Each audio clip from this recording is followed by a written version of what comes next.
Hey, cheers! It's Design Sips. I'm Sandra Funk. It's Wednesday. We should drink and talk about design. Cheers. Shall we?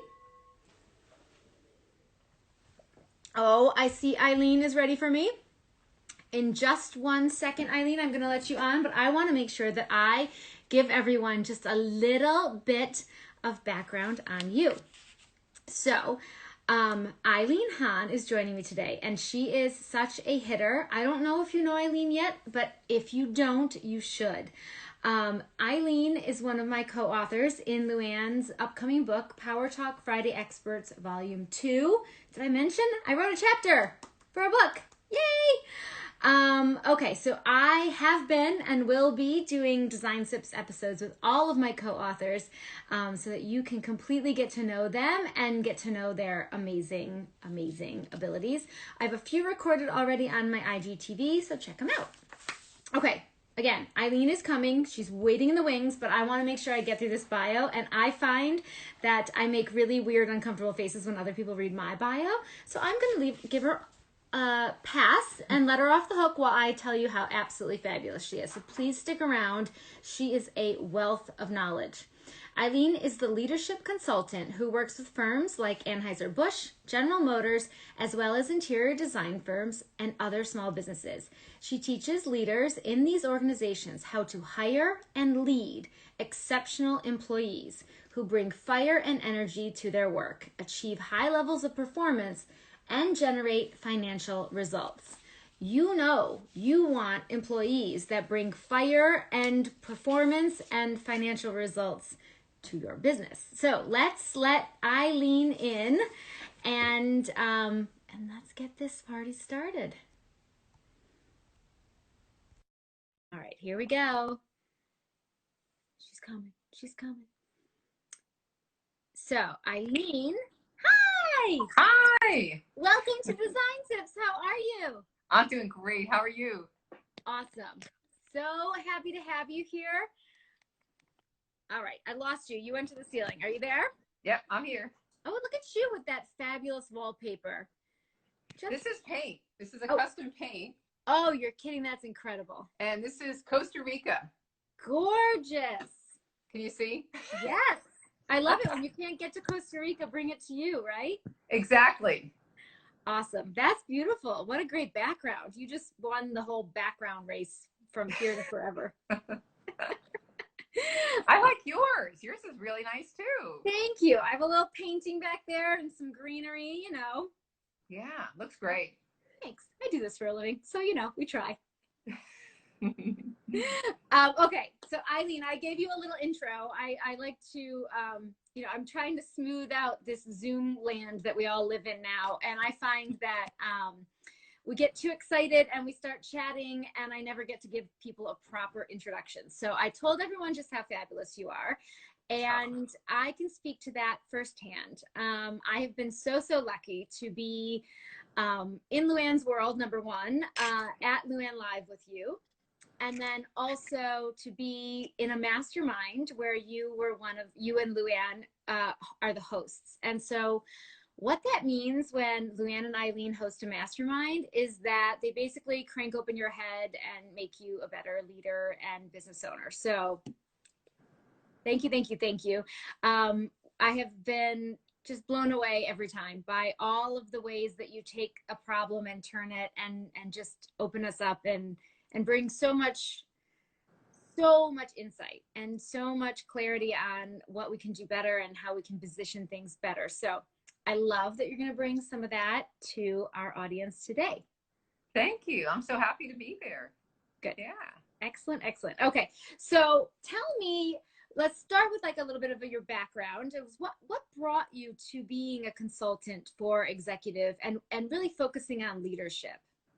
Right. So one of the things working with executives, first of all, is exciting because they have a vision, right, of where they want to go, how they want to grow, what they want to accomplish, the kind of culture, atmosphere, and things that they want to deliver to the world. So working with executive teams, whether it be a solo entrepreneur or large organizations, is a thrill for me because I like to see things created and come to fruition.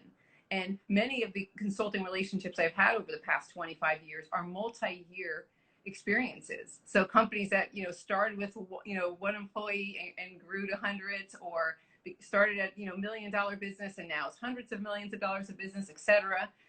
Also work with succession planning, which is when one CEO or executive wants to transition out and bring another one in and groom some new leadership and come up. So I just get a lot of joy from being a part of that big picture of creation and working with them to develop something kind of beautiful, complementary, positive for the employees, and also productive in the world, profitable, all of that. So that's a joy. And then leaders, I think that leaders in the world have such a special opportunity to spread love every day to the people that work for them.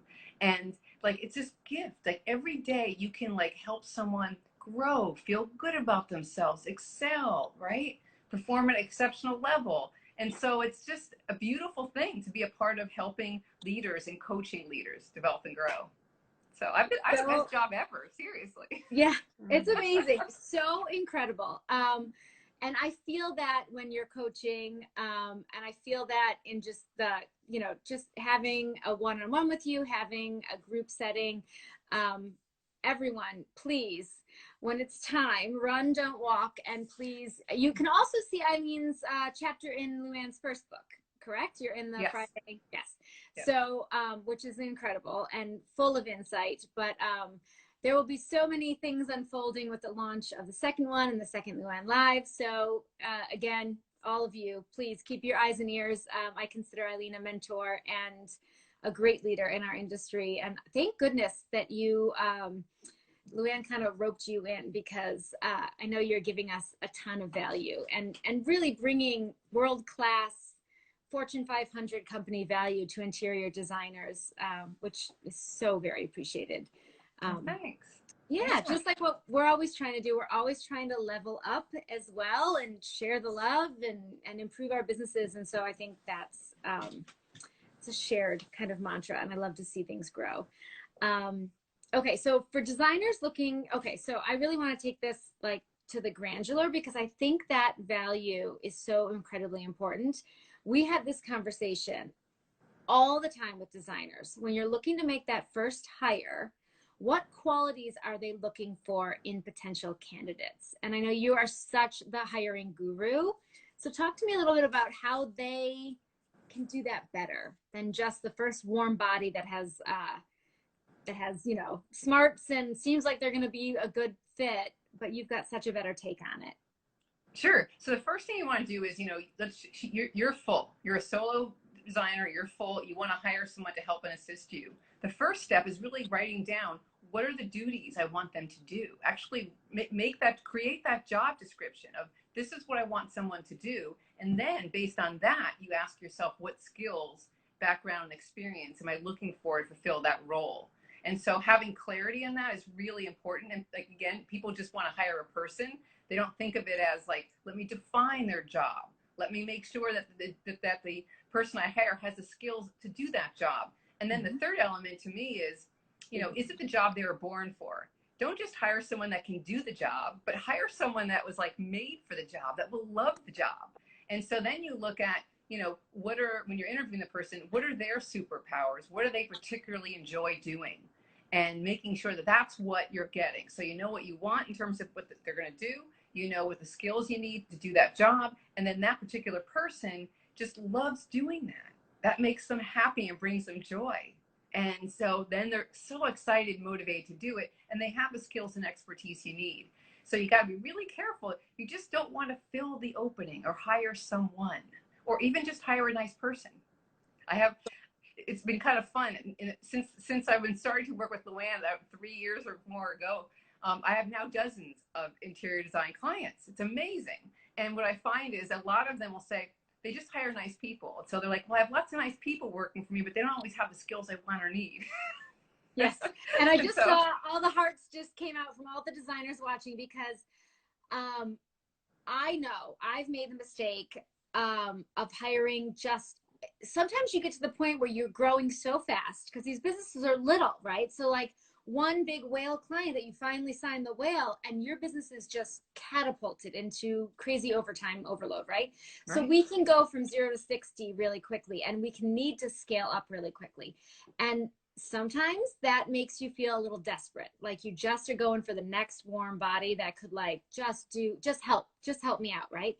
And I love your concept of if you can rope it in, and you can get real clarity on what you need, and then take your time and find someone who's their superpower fits your needs, and now they're happy at work, right? Right. That is the part that, and I've seen it happen too in my firm, where we get that fit and it's been accident, not intention previously. But now I've learned so much from you. But when it does happen by happy accident, it's miraculous, right? Yeah, Because then it's just, you can see it, it's like cooking with gas, like things just take off in a whole different way. right.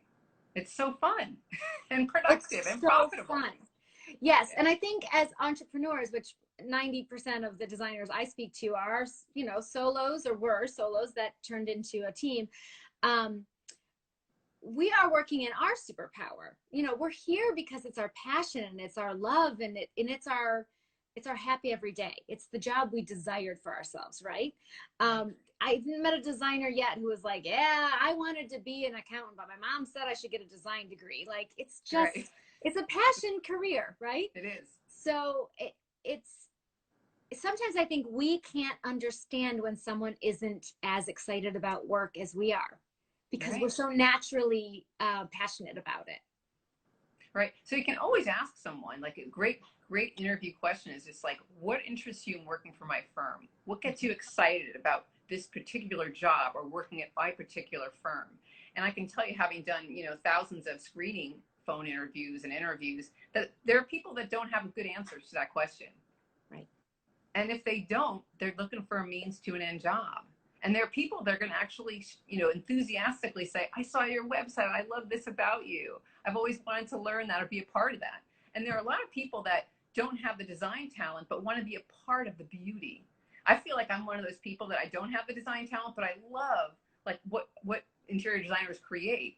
So there are people that want to be in an administrative role just around that, just to be a part of a team that creates that. And so they're happy doing that, whether that be an expediter, an office assistant, or office manager, right, a bookkeeper, whatever that is. Yep. CAD specialist. They're happy in that role. They don't have to do the whole thing.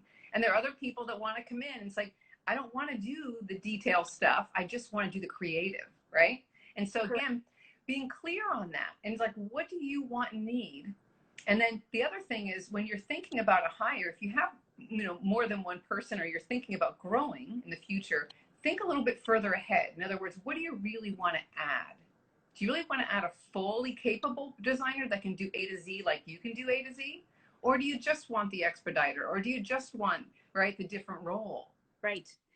Yes, I love that. And I think a big part of what kind of getting on a one-on-one call with you was helpful for me to see is what role do we need next? Where are we going from here? What butts do we have in what seats? And what's the natural next step, or maybe not the natural next step, the more intensive strategic next step. Right. Because a lot of times the natural, easy next step is you just keep hiring people that are just like you.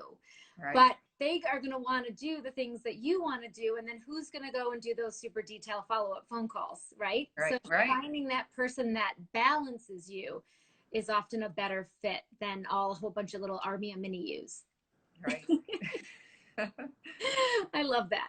And I love working with a strategic coach like you on finding those gaps, because we don't, it's so hard to see in yourself what's missing. I mean, right? I'm in my brain all day. I don't know what part of it is not running on all cylinders.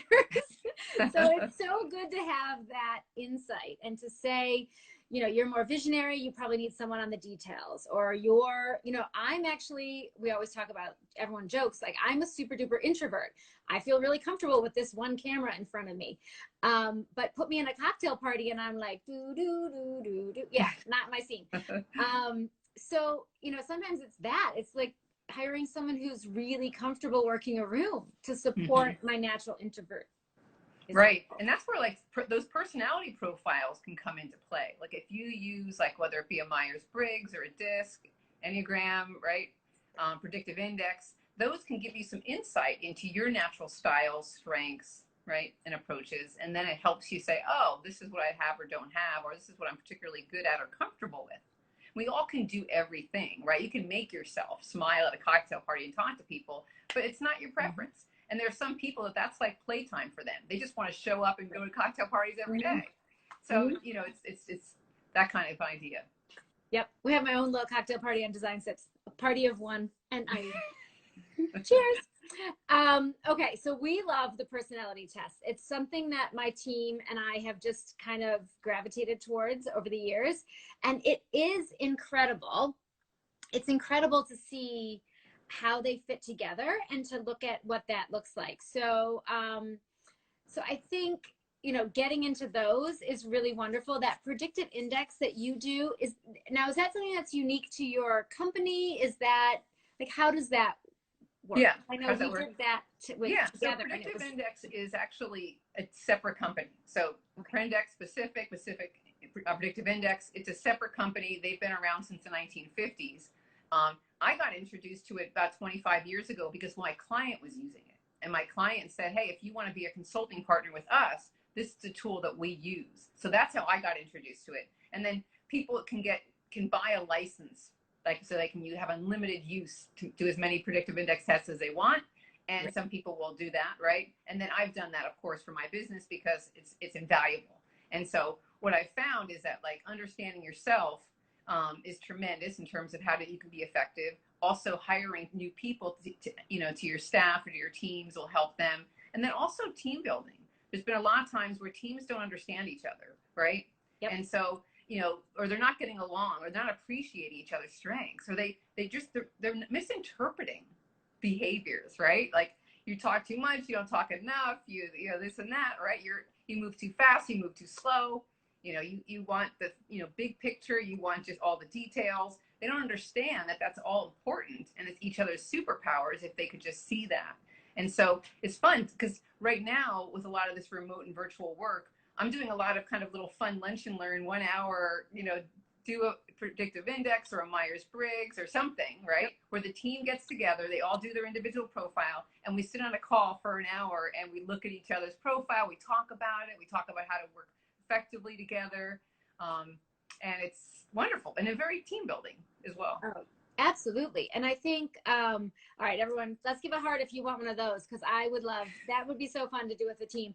So I love that so much. And so when we did the predictive index, one of the things that I thought was so cool was that the one that you have, it's you can walk me through it, but it's like how you are, how you think you should be, and how you think your job is supposed to be, right? Can you walk us through your true self, and then what you think the job requires of you, and then how you show up at work.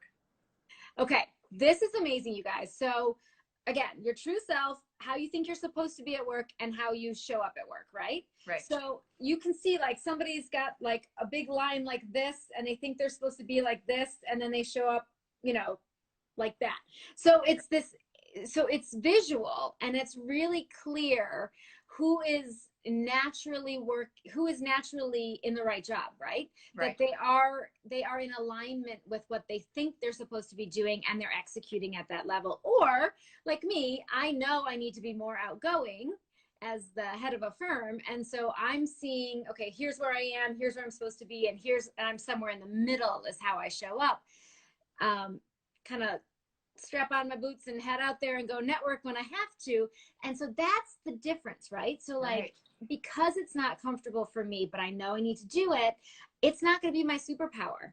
Right. And so we talked about, well, let's have a serious conversation. There's got to be another way, right? And so I love getting on social media. I love doing video. I don't mind giving a big presentation on stage. It's that small talk that I just I daze out. Right. So there's like all this other conversation around every one of those nuances. And there's something about detail orientation. And there's something about visionary. And, you know, so all of that the idea that there's no one's wrong. It's just Right. right butts in right seats, and then compensations for every, like there's a way to make it work. Yeah. Tell me more. Is there like a great story, some examples? Tell me more about like those people that open their chart and go, oh gosh, what am I doing where I am? Or have you moved people around within companies to A get in lot, better seats? a lot. So yeah. So there are people that I'll look at their chart, and it's the exact same for all three. They're loving life. They're highly successful. In fact, I do a lot of work with exceptional people and top performers. So companies will hire me and they'll say, "Can you go in and we have 5,000 employees, and I want you to interview our top 25 people or top 75 producers, or it could be leading offices, it could be salespeople, or whatever that is, and find out what makes them exceptional." And these are the people that are literally showing up as themselves and just doing it. And they'll say to me, "Eileen, can't believe they're even paying me for this because it's so fun. I just show up and be myself." And they're amazing, right? And then I have people that are stressed and they're exhausted at the end of every day, and they're trying really hard. They're really trying hard, and maybe they're doing okay, or they could even be doing very good, but it's still hard. They're forcing themselves to not be themselves every day, right? And so with those people, I like to just talk about like where in the organization would you fit and be effective and successful? And we do a lot of restructures and reorg. I do a lot of restructures and reorg. I take a look at who you have, where they best fit, what their strengths and skills are. I also talk to people about, is this how you want to live your life? Like, there's a place, there's a company where they're going to love you just for being you, where you don't have to be something else. Like if you ask me to come into work every day and do detail work, you know what I mean? Like crunch numbers, work on Excel spreadsheets, right? And work alone, do that. I would not be happy, and I might still be okay at it if I really force myself hard, but I'm not going to be exceptional. I'm not going to love it, right? And so, right. Gosh, to know, and I've been in jobs like that before in my history, where it's like, whoa, why live like that? And that's what I try and tell people. My message is, if you're making yourself completely contorted to do something different and it's not yourself, consider the possibility that there's a place where you could really just show up as you. And as a solo entrepreneur, it's like you can add someone because there's so many diverse skills. Like a solo entrepreneur has to do everything well, right? They have to do creative well. They have to do the business and details well. They have to, understand the finances and the fee structures. There's a lot, right? A lot. So yeah. Of all that, you probably do a few well, and some of them they're hard. So then it's like, which ones do I want to, take those duties away from me and give it to someone that's their specialty? Yep. We're doing an exercise. Actually, Lou and I started a mastermind today. Super exciting. And Yay. We're going to do an exercise with everyone saying, create your job description. Like, what is your job description today? Right? Look at that, write that down. Mm-hmm. And then write down what things on that you'd like to delegate if you could, right? Like highlight those. Yep. And then write down what you'd like to add or do more of. And then let's take a look at that and use Amazing. That as a starting place for that next higher situation. I love that. And so with the standard, I'm always telling designers that I know, look at those things that you just keep pushing down the line, pushing on your to-do list. You keep, procrastinating. That's probably not your favorite thing to do, and it's not in your superpower. And a lot of times that's bookkeeping, accounting, the finances. You have to keep your eye on that ball, but that doesn't mean that you have to be in the weeds. You don't have to be the one crunching. You have to have, you have to have checks and balances. You have to have your eye on it, but you don't have to be the cruncher on that. It's so funny when you were describing like sitting in a room, crunching numbers all day, I'm like, that's exactly what my husband does all day long, just upstairs. And he loves it. He is in his zone of genius. He just wants to go in his room alone and crunch numbers all day. Yeah. Guess he found his spot, right? Exactly. Right. Yes. So people love doing different things. They were wired that way. It's like they were born for the job, right? Yep. There's something for everybody. You just got to find out. And I love that too. I remember, being early in my career as a business consultant, when I wasn't in an incredible brainstorming session or some amazing, training, and when we weren't systematizing something, I did a lot of sitting in the basement of some company coding, straight out coding. That is the life of a business process consultant back in the early or late 90s.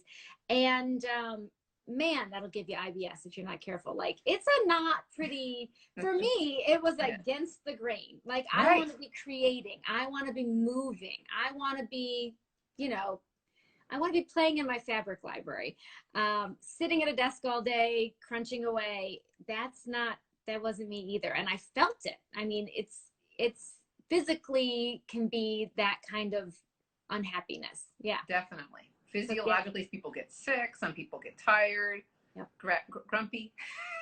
Very grumpy. Very, very grumpy. And like, when you know you're pouring like your 8th cup of coffee, you're probably not exhilarated by your job. So you Right. probably need to think about that. Okay. I love what you said earlier about when you said there's people that have jobs that they love so much, they say, I can't even believe they're paying me to do this. Right. And I hear that, some version of that from designers all the time. Mm-hmm. They say it comes so natural to me. I love it so much. I always joke, I have to be a designer or I drive my family crazy because I would never stop rearranging their homes. So there is something to be said for it coming so naturally that we maybe, because we set our own fees, right? Maybe we don't set our fees and our value high enough because it comes so naturally. That's a real theme with designers. I know you've seen that over and over again, and we keep working on it. You know, we have to, just because we love it and we're passionate and it comes easy does not mean it should be inexpensive, right?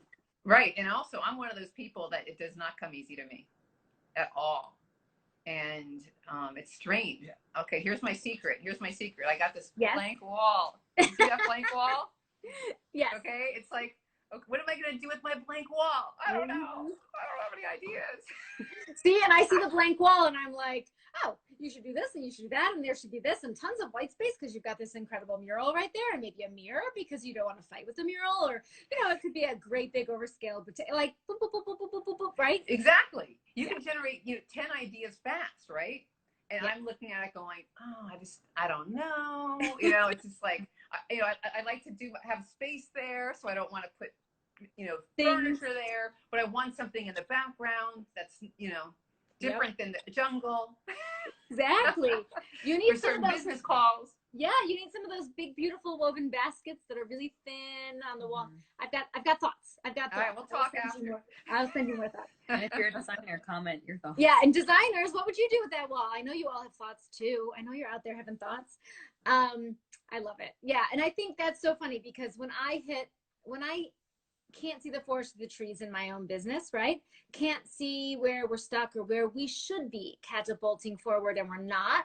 That's where I think, I say it all the time, bring in a mentor, bring in a coach, bring in another set of eyes.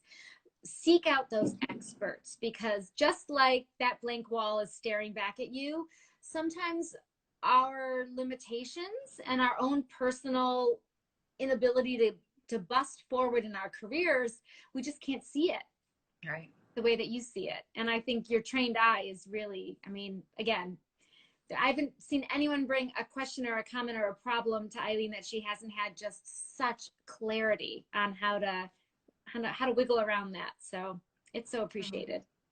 Well, thanks. Well, just like you, designers have seen so much design in the world, right? Like when you just see more, you could say, you know, hey, I want a modern bedroom, and you could probably think 10 pictures pop into your mind, right? Or X number of lines pop into your mind, or, you know, just tell me what color, what design. It's like you've seen so much, it helps. Just like me as a leadership management consultant, you know, doing it 25 years, so many companies, so many issues, so many things, right?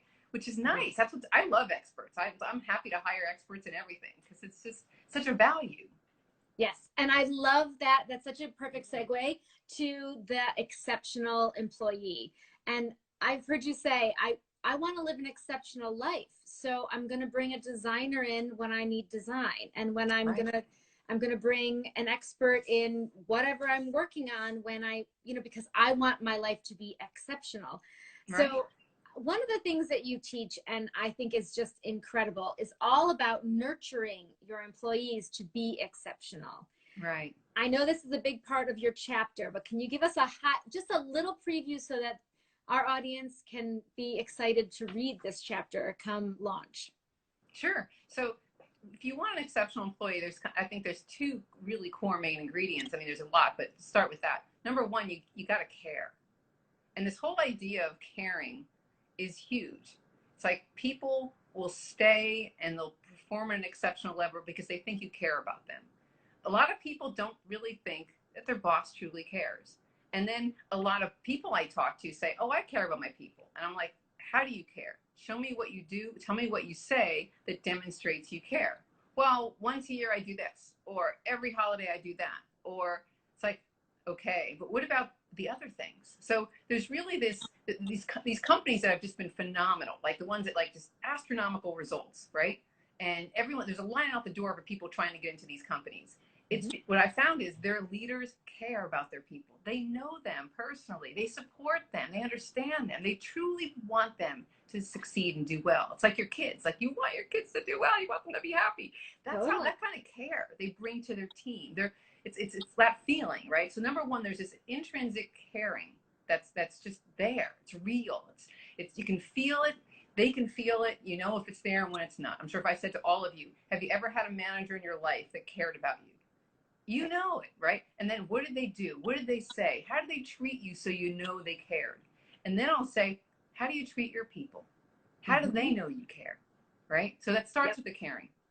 Second is they need to know, what does exceptional look like? Because most people, I want to be exceptional, and maybe I don't know what it looks like. I think I'm being exceptional, but unless you tell me differently, I don't know, right? So you can come, if you can give me, we can talk about, Eileen, this is what an exceptional designer looks like. This is what an exceptional administrator looks like.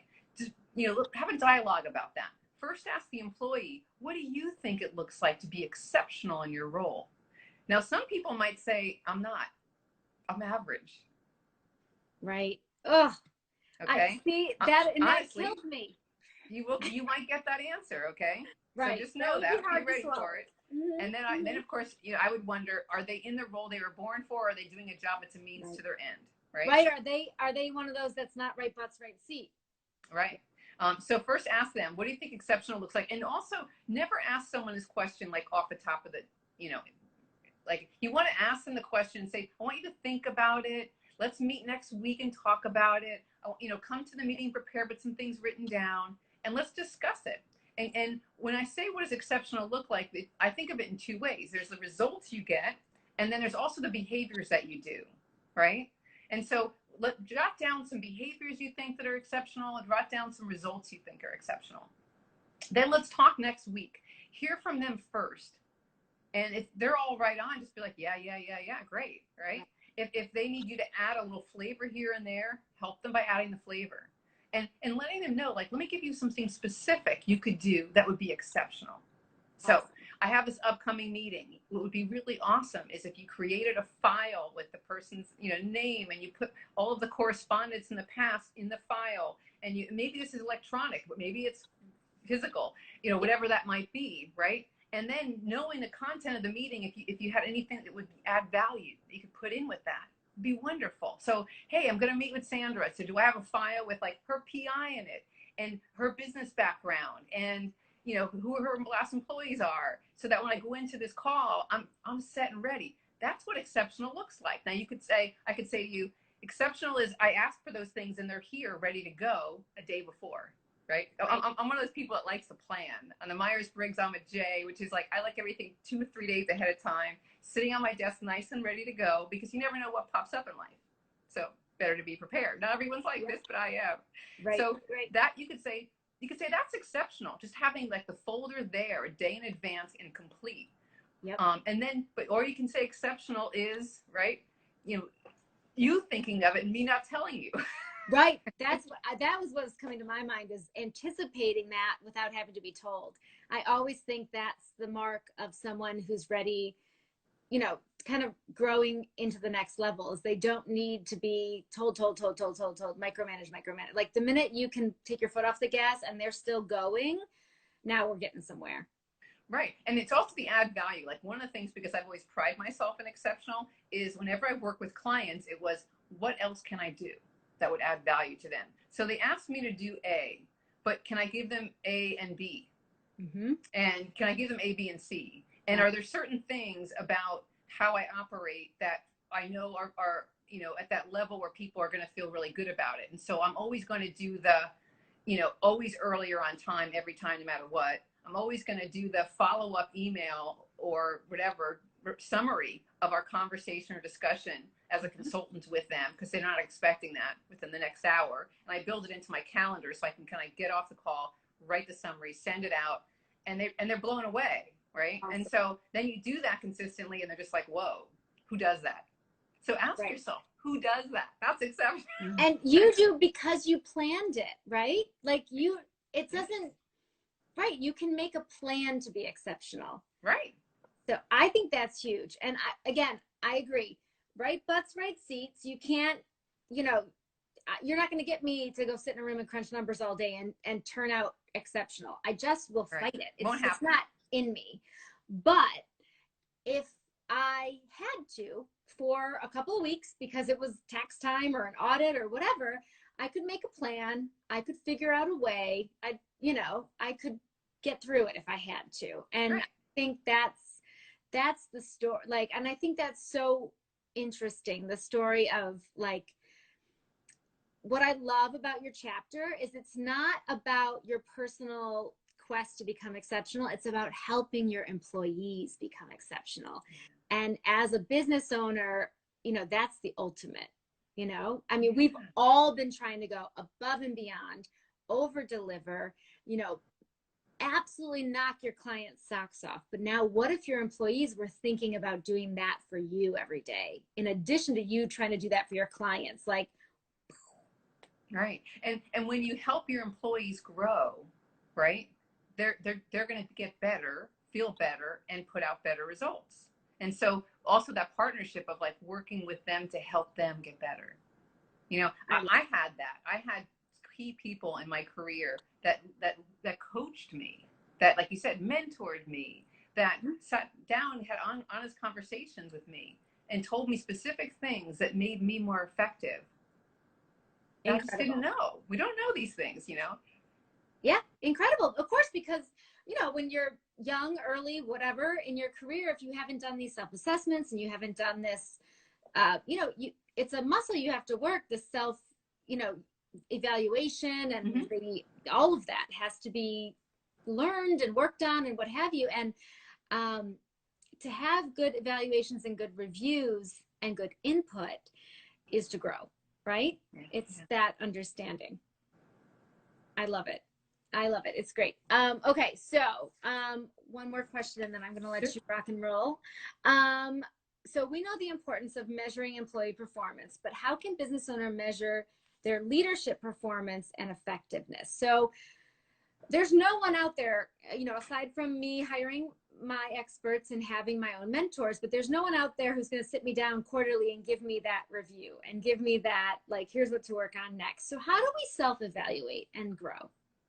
Well, part of the process, like when you're saying, if you want leadership feedback, there are actually a number of ways that you can get feedback on your leadership. Awesome. So one, I'll just give you a bunch of them. One of them is you could send your employees an anonymous survey. Awesome. If you have a number of them, and ask them some key questions. You could hire an outside consultant to interview them and give you feedback, right? Collectively. Those are options. You also could say to your employees, I really want to grow and provide the best leadership to you possible. So what I'd like you to do is I'd like you to think about the answer to these 3 questions over the next week and send it to me. And sometimes managers like to do this right around the same time they do their performance reviews or their quarterly reviews of their employees, because it's I'm going to evaluate you, but you can't evaluate me too. So it kind of goes nicely. And so the 3 questions you can always ask your employees, but again, not on the spot. You got to give them a week's time. You got to let them write it down. Are 1, what am I doing as a leader that you'd like me to continue to do? What do I do that really helps you and supports you? And be as specific as possible, even if it's just bring me coffee in the morning. I don't know, whatever. Let me up at Friday at noon, whatever the thing is. What are the leadership behaviors that I do that you'd like me to continue, right? Number 1.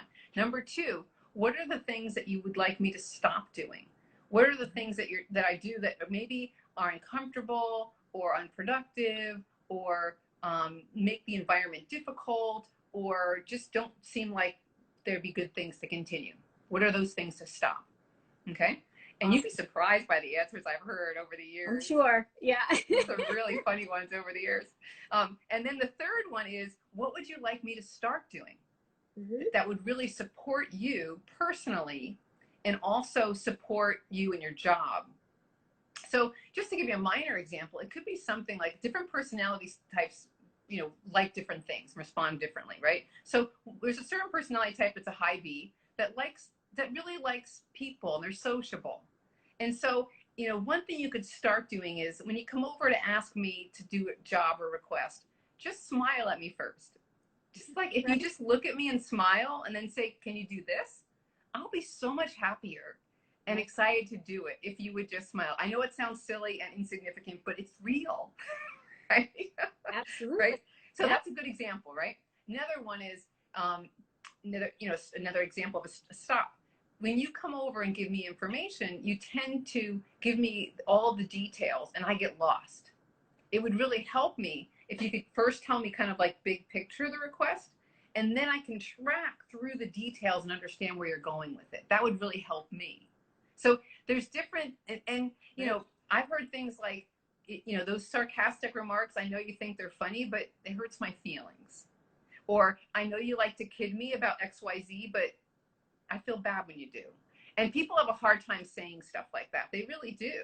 Right. But sometimes when you do this start, stop, continue, it's a way to do it. So people do it with anonymous surveys. People do it like just asking someone to write it down and send it in. People will do it by using an outside consultant, just call their 4 or 5 employees and ask the questions and then gather the data and present back, all different ways. Oh, it's so great. And I think also so we do monthly touch bases and then we kind of do a 6 biannual, more thorough review. And I think even if maybe the first couple of months it doesn't all come out, I think if it was consistently asked over and over again, eventually the sheet would be blank and it would be time to get down to brass tacks and tell what's really bugging you, right? Like if you just consistently asked in a positive, open forum. Right. And what they'll look for is they'll look for you making the change. And this is when you get information. So if you make a change, they'll want to write something again.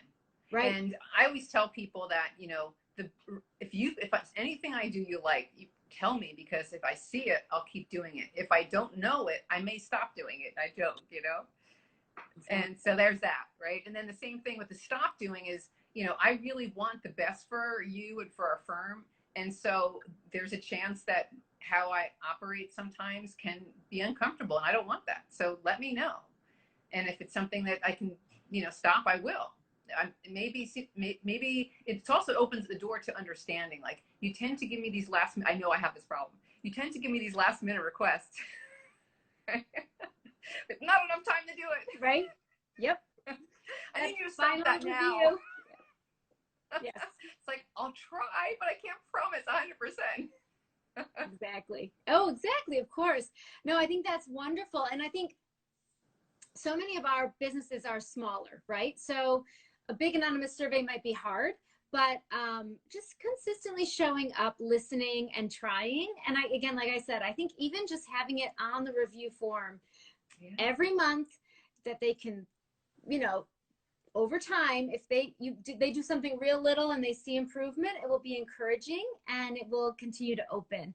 And like you said, I think, feeling comfortable at work, feeling appreciated, the kindness factor, the care factor. I think all of us would say that we care for our employees. I mean, they make the world go around in our businesses, but it's a matter of, have you taken a minute to show it? And I think that's huge. And just to remember to do so on a very, very regular basis is just beautiful. Very. All right, good stuff. So much more. I love, okay, so you have 11 pivotal management principles that I love for leadership, for like turning your employees into excellent employees. You are going to see all of that in your chapter in Luann's book. And we are going to be doing a whole lot of other shindigs around the book launch, which will be so fun to see you. And of course, Definitely. I will see you in the mastermind coming up again soon, which I love. If you don't have a group of cronies, a mastermind, a group, other business owners that you can get together with and think tank, please go out and seek that out. You know, join something, get involved in something, hire a coach, hire an expert, hire Eileen. There's a million ways to do this, but it's such an important part of moving an entrepreneurial business forward, especially when we're solos. So getting out there and seeing your competitors as colleagues is really, really important in our industry, because we are all kind of working in our own little silos if we don't collaborate together, and we all rise up together when we grow. So Yeah, and I'm finding in the design area, I find a lot of collaboration. I mean, you know, in the masterminds, you have people from all over different states, and it's really sweet and wonderful to see the support that people give each other in all different levels. It's just beautiful. yeah, it's incredible. And once you're in one of those, you'll wonder what you were doing on your own. So if you need to find more of that, you can go. Eileen, tell everyone where they can find you so that they can go get more info on all the masterminds and all the things that you're working on. Sure. So my website is eileenbhahn.com. So EILEEN B and then HAHN.com. And so on there you'll see masterminds and opportunities. There's actually the free download if you want information on like how to do virtual meetings or, you know, all different kinds of activities. And also you can always send me a note saying, hey, I'm looking to get into a mastermind. You know, what do you know about what's going on? And I'm happy to send you whatever I know and pass the information along. Perfect. Awesome. So helpful. Thank you so much for being here. I want to remind everybody, I'm Sandra Funk. This is Design Sips, where we drink a little bit of wine on Wednesday afternoons and talk about the business of design. I have been so lucky to speak with Eileen Hahn, amazing consultant, helping the interior design business world as well as Fortune 500 huge companies. Thank you for your wisdom. And everyone, cheers to getting through another half of a week. I will see you. Cheers. I will see you all soon. Thank you so much. Thank you. So happy to see you. Bye-bye.